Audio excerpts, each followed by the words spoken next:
Amigos de Punto de Corte, bienvenidos a una nueva emisión de entrevista PDC TV. Soy Nurel Chin Contreras. Hoy tenemos una entrevista especial con el presidente de la Asamblea Nacional electa en el año 2015, reconocido por más de 50 países como presidente encargado de Venezuela. Bienvenido, Juan Guaidó, a Punto de Corte. Muchísimas gracias por la invitación.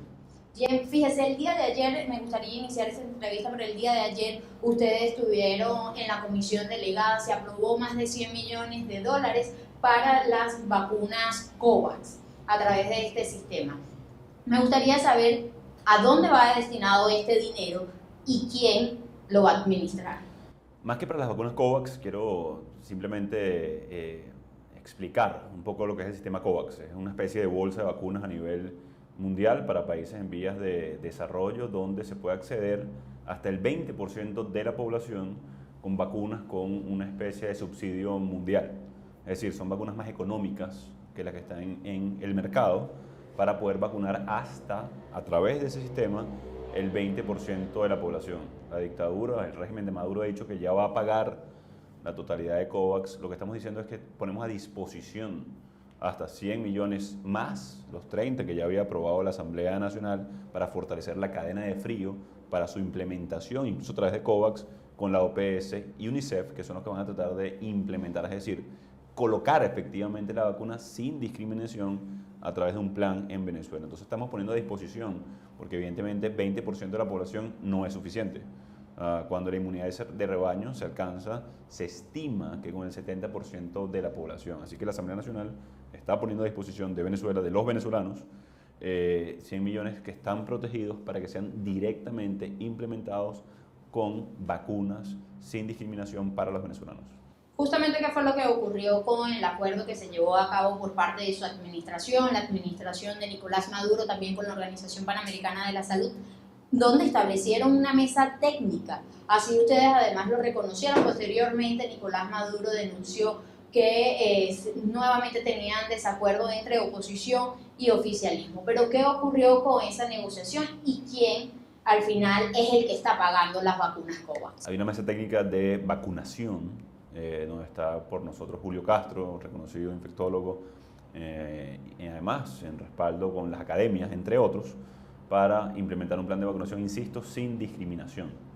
Habíamos puesto a disposición ya lo que tiene que ver con la mejora de la cadena de frío para el resguardo de la vacuna y su correcta implementación, y la dictadura unilateralmente pagó una parte a través de Suiza, cosa que nos parece muy bien. Además, revela que no hay ningún tipo de bloqueo para el acceso a medicina, pero aún así no es suficiente. Estamos viendo a disposición adicional estos recursos aprobados por el Parlamento Nacional el día de ayer. ¿Cuál ha sido la traba en este momento?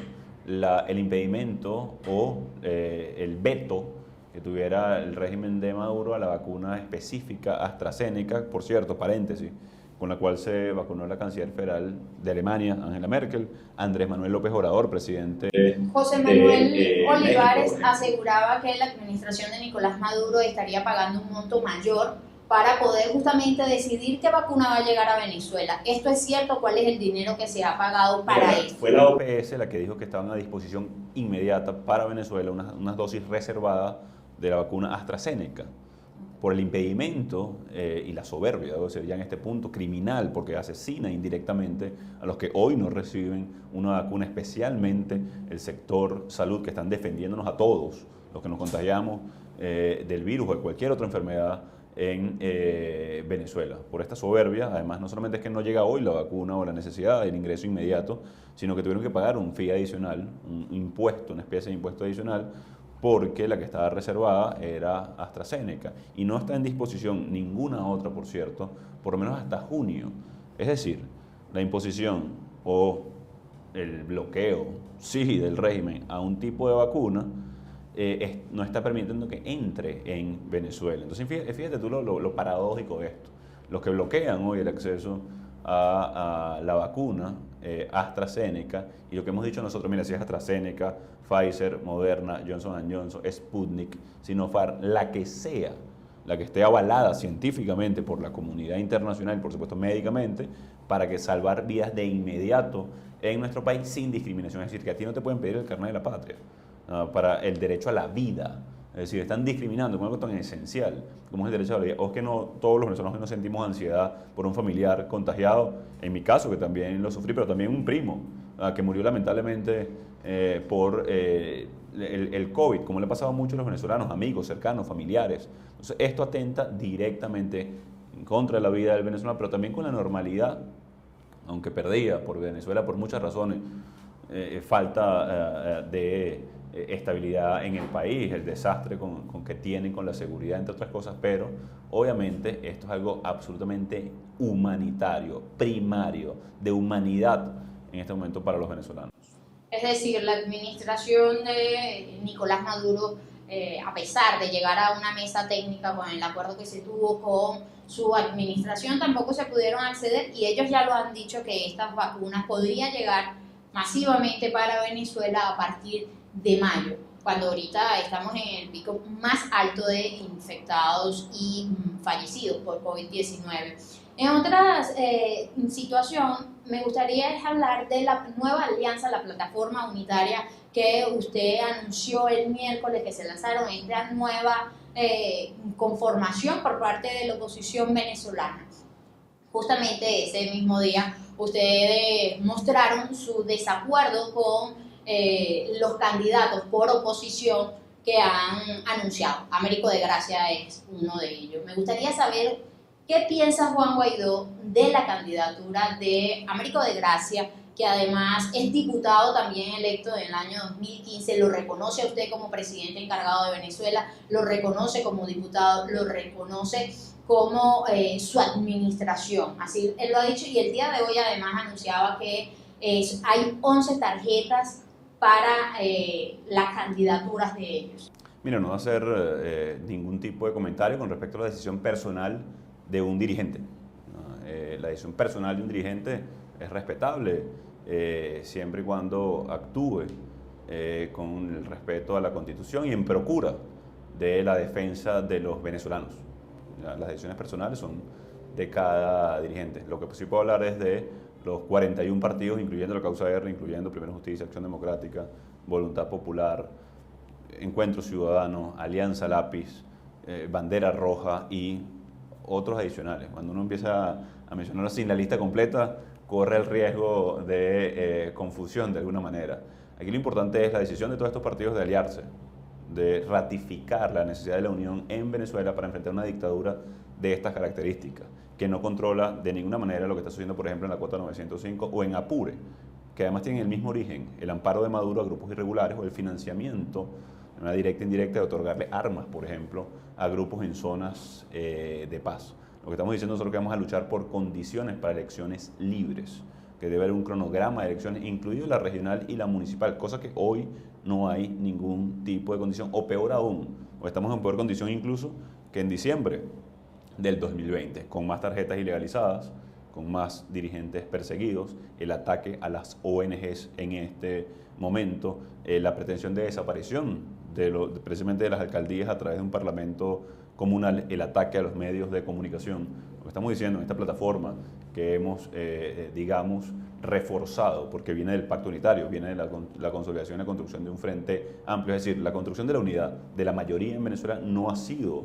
un momento, ha sido una construcción, ha sido un continuo, y tiene que ver con la ratificación de la unidad, de la necesidad de la unidad y precisamente no decisiones personales. Entonces yo respeto de nuevo las decisiones personales, no va a hacer referencia ni siquiera a la decisión de un dirigente u otro, que sí puedo hablar en nombre hoy, sí, de esa plataforma y la necesidad de articular esfuerzos para enfrentar una dictadura, para enfrentar en este momento la tragedia que vive el venezolano.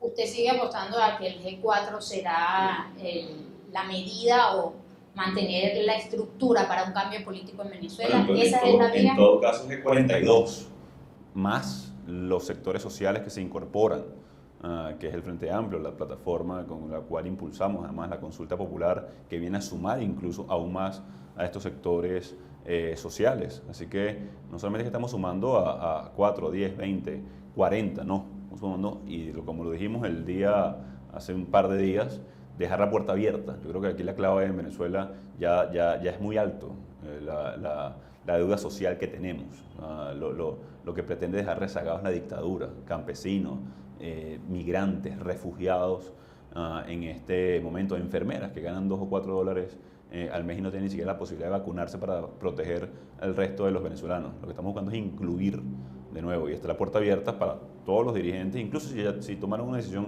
personal, debo insistir en esto. Aquí hay una plataforma de muchos partidos que tienen la puerta abierta, de sectores de la sociedad civil que tienen la puerta abierta, entendiendo el drama y la situación actual en Venezuela para lograr un acuerdo de solución a este conflicto que logre elecciones libres y justas. No es concediéndole de ninguna manera a una dictadura ningún tipo de punto. ¿Cómo pedirle a una dictadura condiciones electorales para participar justamente en los comicios? Precisamente la clave es que no le pides a una dictadura. La clave es la fortaleza que se puede desarrollar o ejercer desde la mayoría, desde la articulación y organización de la mayoría, entendiendo el contexto, atención. Y esto es importante. Aquí no es que estamos en un contexto democrático y esa alianza de partidos no se logró de manera lineal. ¿Y por qué no se logró de manera lineal? Porque hay presos, perseguidos, asesinados políticamente, exilados, entre otras cosas, partidos ilegalizados, partidos extorsionados y pretenden dividirlos incluso comprando dirigentes. Es decir, nosotros estamos hoy en una dictadura y en una pandemia. Es decir, si nosotros queremos convocar una marcha hoy multitudinaria, hay que tomar medidas adicionales, porque además un autobús de traslado en Caracas, además lo persiguen. El muchacho que monta las sillas y nos ayuda y nos colabora de manera voluntaria, o a veces lo podemos apoyar, en un acto cualquiera de la Alternativa Democrática termina preso 48 horas por colocar unas sillas.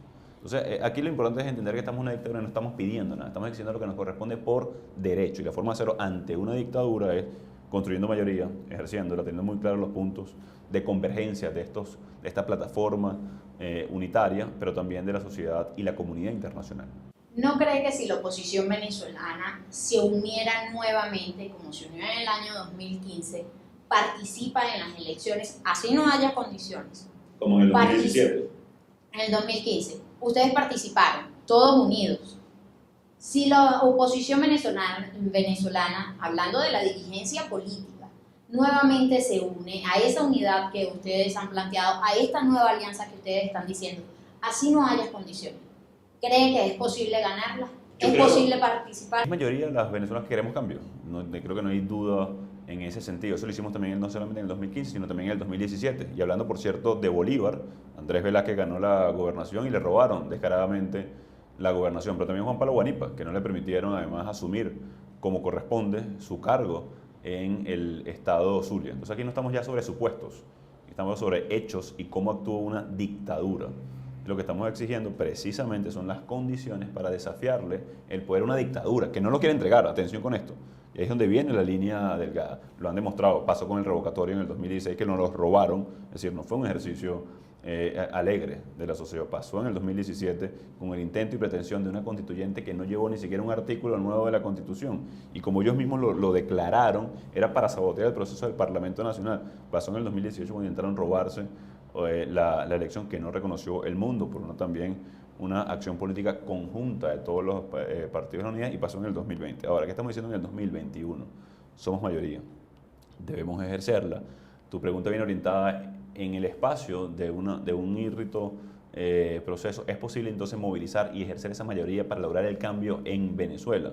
Siempre movilizar es productivo, siempre organizar es eficiente a la población. Nosotros estamos exigiendo elecciones libres y justas. Eso tiene un condicionante, evidentemente, que sean libres y justas, que nos aproximemos a movilizar, organizar, ejercer mayoría de una manera segura para que los venezolanos puedan expresarse en medio de una pandemia y de una dictadura que cercena medios de comunicación, que asesina, que está señalada por delitos de lesa humanidad ante la Corte Penal Internacional, desde Maduro hasta los cuadros importantes de... ¿Cuál sería esa condición mínima? Son 5, sencillas. ¿Y si una se lograra? Si una sola se lograra por parte de la administración de Nicolás Maduro, ¿podrían participar? Pero de esta manera, o sea, son 5 para que sea una elección que abra las puertas al cambio.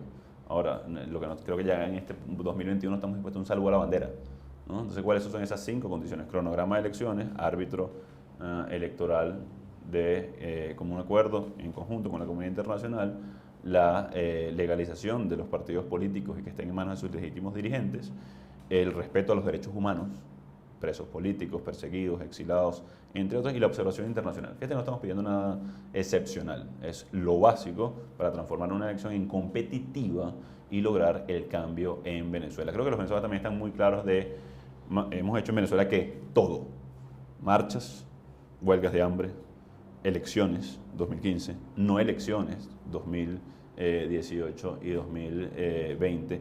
Hemos frenado el uso de recursos del Estado para financiar a grupos irregulares por parte de la dictadura para que se los roben, y lo hemos evitado a través de sanciones. Están señalados por delitos de lesa humanidad, están señalados ante la Corte Penal, hay una misión de verificación de derechos de delito de lesa humanidad. Ahora tenemos que reunir todo eso, ponerlo en la calle y exigir en conjunto con los aliados internacionales una solución al conflicto, no vamos a ver qué pasa. Eso no funciona en Venezuela. Fíjese, hay una fuente que declaró a Punto de Corte, aseguró que Enrique Capriles mantiene una negociación con la administración de Nicolás Maduro para llegar a un acuerdo de 3x2 en los rectores del Consejo Nacional Electoral a elegir próximamente. En caso de que se diera esta negociación, primero me gustaría saber si usted está al tanto de esta negociación, si es cierto, qué información tiene y si estaría de acuerdo en que se diera 3 rectores del oficialismo con 2 representantes de la oposición venezolana.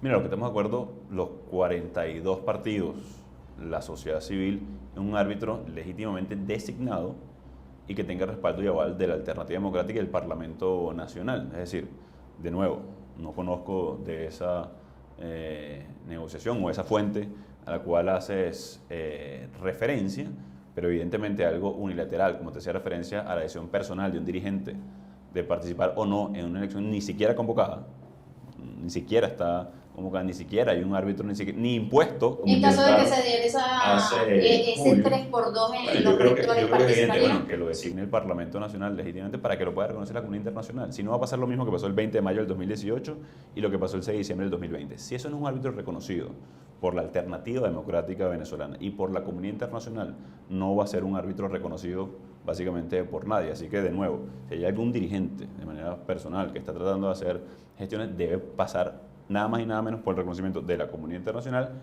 y, sobre todo, de los partidos de la alianza que hacen bien y son reconocidos, en mi caso, no solamente por 60 países, sino también el Parlamento Nacional. Es cierto que tienen una negociación con el gobierno de Noruega y nuevamente se están midiendo las posibilidades para sentarse en una mesa con la administración de Nicolás Maduro. Mira, como lo dije hace 2 meses, creo, la posibilidad de un acuerdo político que nos lleve a unas elecciones libres y justas son una posibilidad. Eso no va a pasar de gratis. Con Noruega, Suecia, Canadá, Estados Unidos lo dijo el día de ayer también. Las condiciones para levantar sanciones, y es lo mismo que estoy diciendo, elecciones libres y justas. ¿Ha tenido encuentros con la delegación de Noruega? Es decir, si la dictadura, en mi caso no, si la dictadura, aunque converso comúnmente con todos, no solamente con Noruega, Canadá, Estados Unidos, Colombia, Brasil, el presidente electo del Ecuador, Guillermo Lasso, que también viene a fortalecer una alianza importante. Entonces, luego no nos parar sobre supuestos, digamos. La posibilidad de un acuerdo no va a llegar de gratis, de nuevamente. O sea, y la dictadura ha demostrado, sí, un nivel alto de no importarle el venezolano. Entonces, lo que está en la mesa es la posibilidad de elecciones libres y justas, un acuerdo nacional, internacional, para recuperar garantías en Venezuela y que eso pase a través de la formalidad que podamos darle.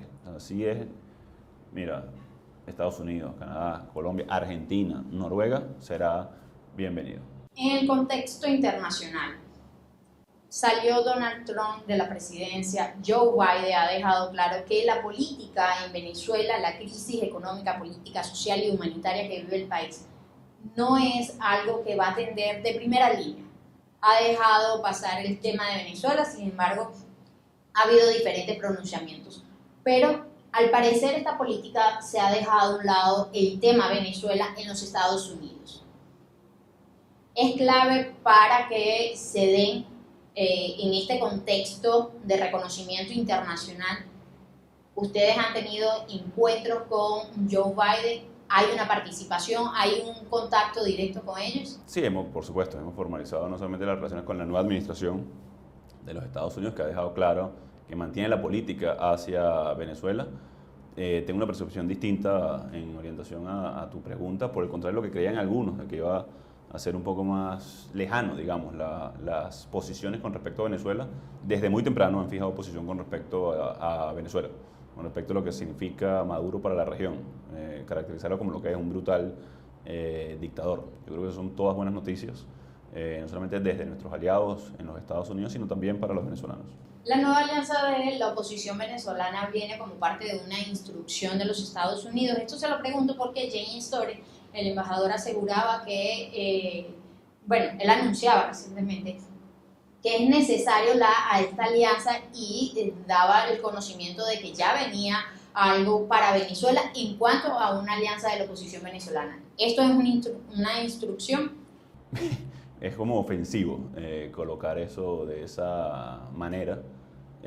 ¿Por qué? Porque nosotros desde hace más de 12 años hemos venido construyendo una plataforma unitaria, la Mesa de la Unidad Democrática, que fue una muy exitosa, además electoralmente hablando de las elecciones en el 2015, donde ganamos 2/3 partes de la Asamblea Nacional, le arrebatamos el Parlamento Nacional a la dictadura, porque eso no fue un regalo tampoco, hablando de los regalos de la dictadura.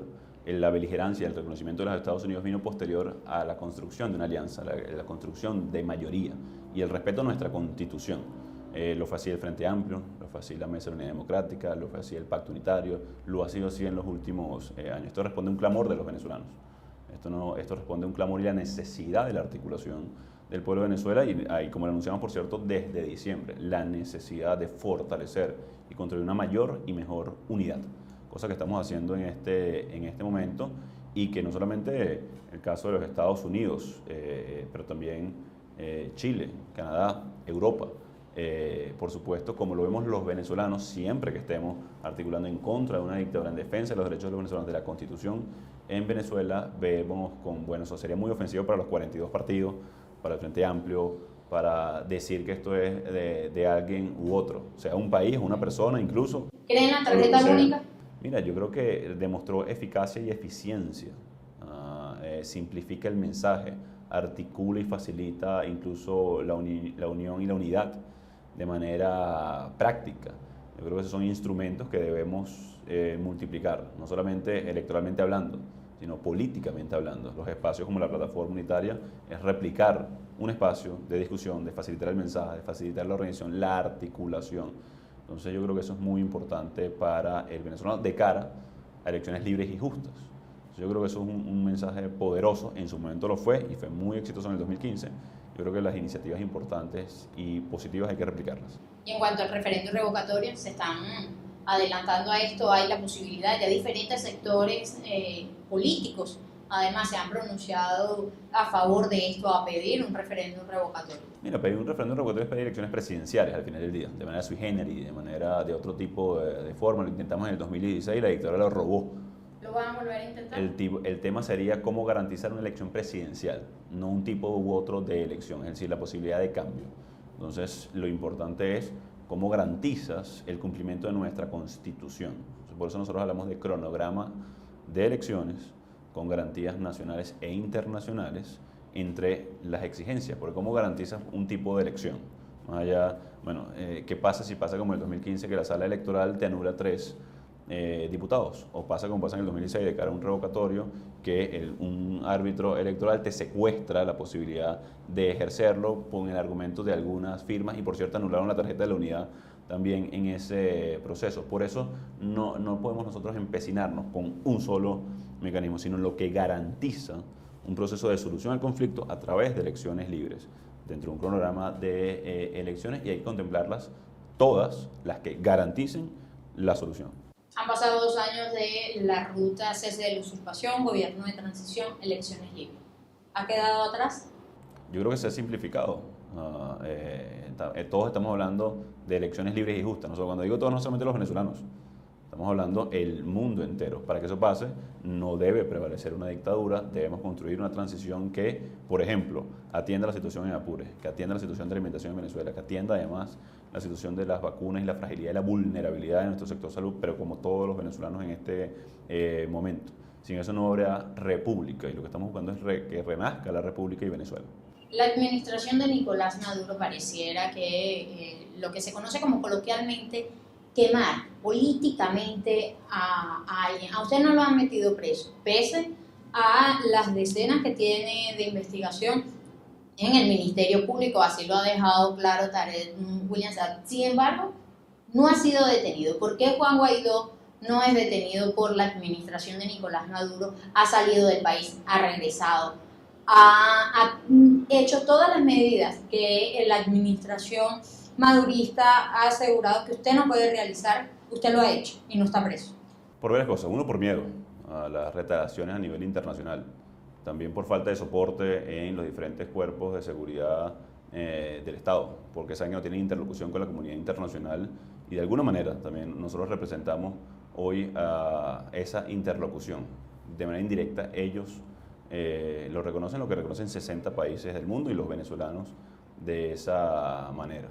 La verdad es que Maduro se hace ver fuerte cuando no controla, insisto, la situación es apure. Hoy no puede ir a la cota 905, ni siquiera ha dado respaldo todavía a funcionarios de seguridad que ayer fueron heridos o asesinados incluso en la capital de la ciudad. No estamos hablando de la frontera, estamos hablando de la capital de la ciudad, 4 o 5 kilómetros de Miraflores, cuando no puede ni siquiera y reconoce además el hambre y la hambruna en Venezuela, cuando sabe que no puede colocar una vacuna cuando prometió 10 millones en diciembre, cuando no reconoce de manera directa e indirecta que destruyeron la economía nacional y que hoy la moneda no es el bolívar.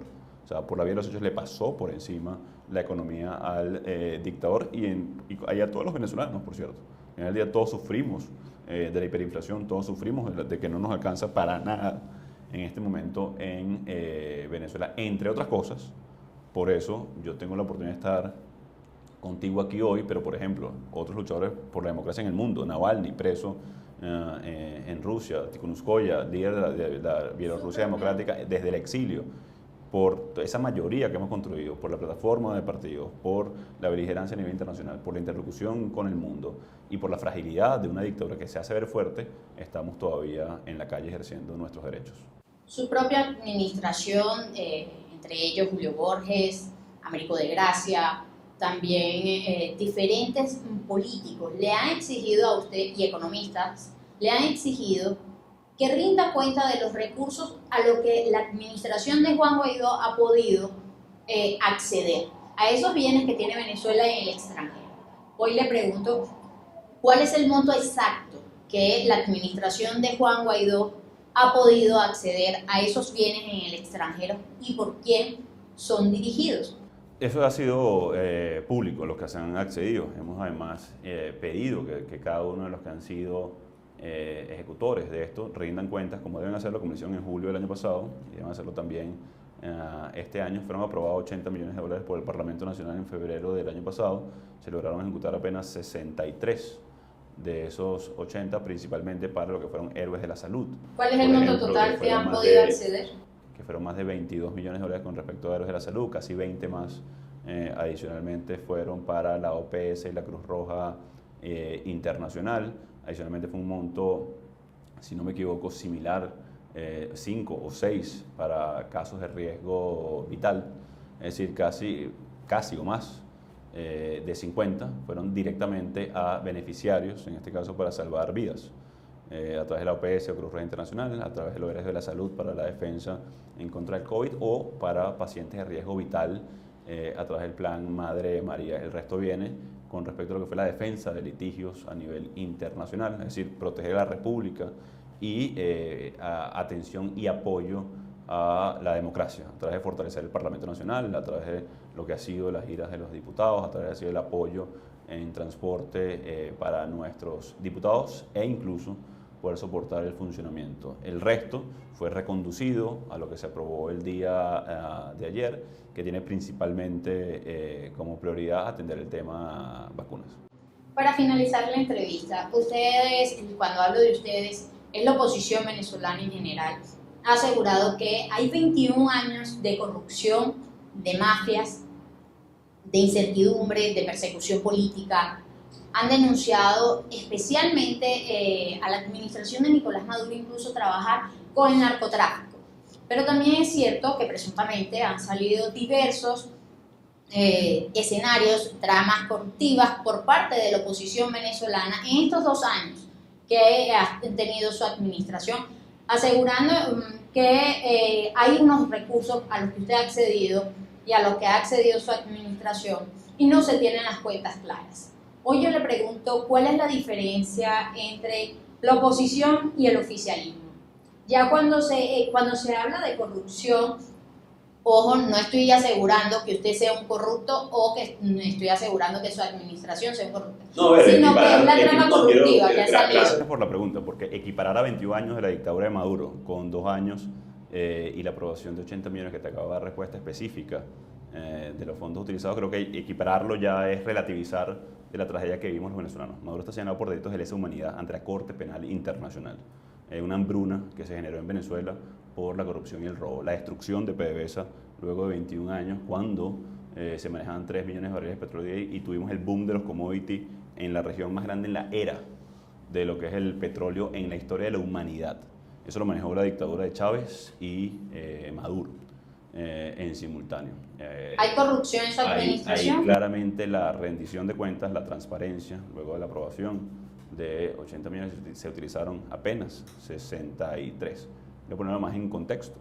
$1 billón utilizó la dictadura de Maduro. La Asamblea Nacional aprobó 80 millones, de los cuales utilizó 63 y se rindió cuentas claramente. Relativizar, equiparar una dictadura, una alternativa democrática que tiene años luchando y ha puesto a disposición salvar vidas a través de Héroes de la Salud, a través de la OPS, de la Cruz Roja Internacional, a través de sería hacerle un flaco favor a la democracia y un favor a la dictadura, cuando desde la dictadura claramente han generado campañas de desinformación, han confundido, además tratado de hacer confundir la opinión pública. Esto es importante, lo que es la ayuda humanitaria a nivel internacional con lo que son los fondos protegidos de la República. Son dos cosas muy distintas y que han dicho todos los donantes a nivel internacional que eso va directamente a las ONGs, a las agencias, el caso de ACNUR, el caso del World Food Program, el caso, por ejemplo, de UNICEF, el caso de PAHO, el caso de lo que defienden